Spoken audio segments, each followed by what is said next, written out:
Joining us now is Russia's former Minister of Foreign Affairs under Boris Yeltsin in the 90s, Andrei Kozyrev. He worked with and knew both Putin and now Foreign Minister Sergei Lavrov well. Mr. Kozyrev, thank you so much for talking with us. This was Putin's first State of the Nation speech since the war began. He canceled last year's. In your view, what's the situation in Russia today amid the war in Ukraine? Well, I think Putin doubles down on his crazy war track, and he bets on the manpower.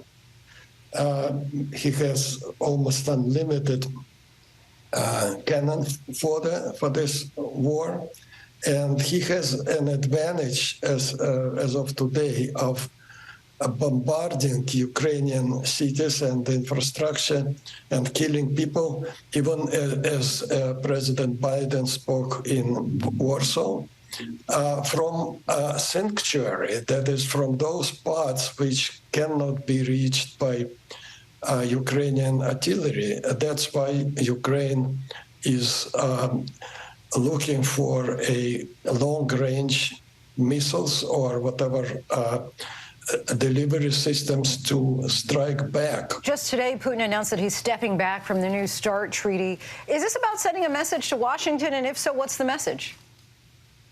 Well, that's a message of intimidation. He tries as much as possible to intimidate the West, in particular with his nuclear weapons, and this is one of the ways. The other reason, I think, is that they were cheating.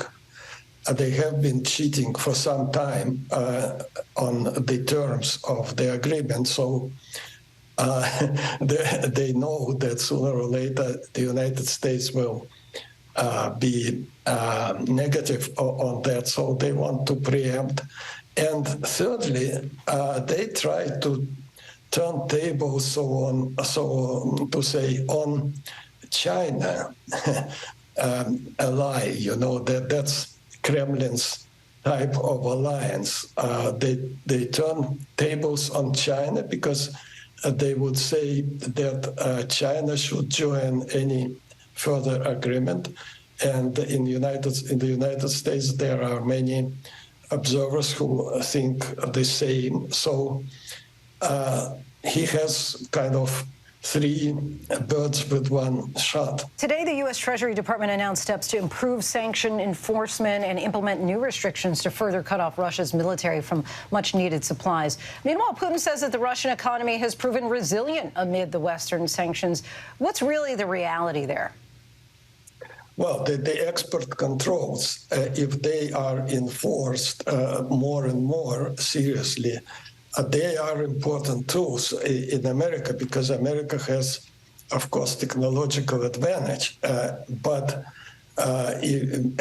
also on the battlefield, America has much more sophisticated weapons. If those were given to Ukraine, that would be a game changer on the battlefield. So yes, the technological limits, technological control is very important.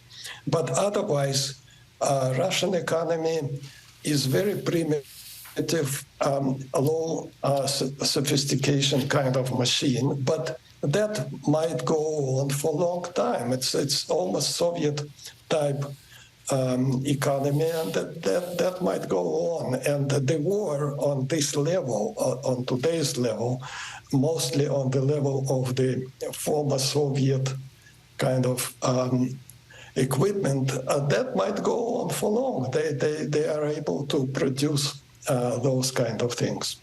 Foreign Russian Minister of Foreign Affairs Andrei Kozyrev, we thank you so much for your time and insight.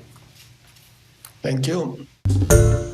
Hi, everyone. George Stephanopoulos here. Thanks for checking out the ABC News YouTube channel. If you'd like to get more videos, show highlights, and watch live event coverage, click on the right over here to subscribe to our channel. And don't forget to download the ABC News app for breaking news alerts. Thanks for watching.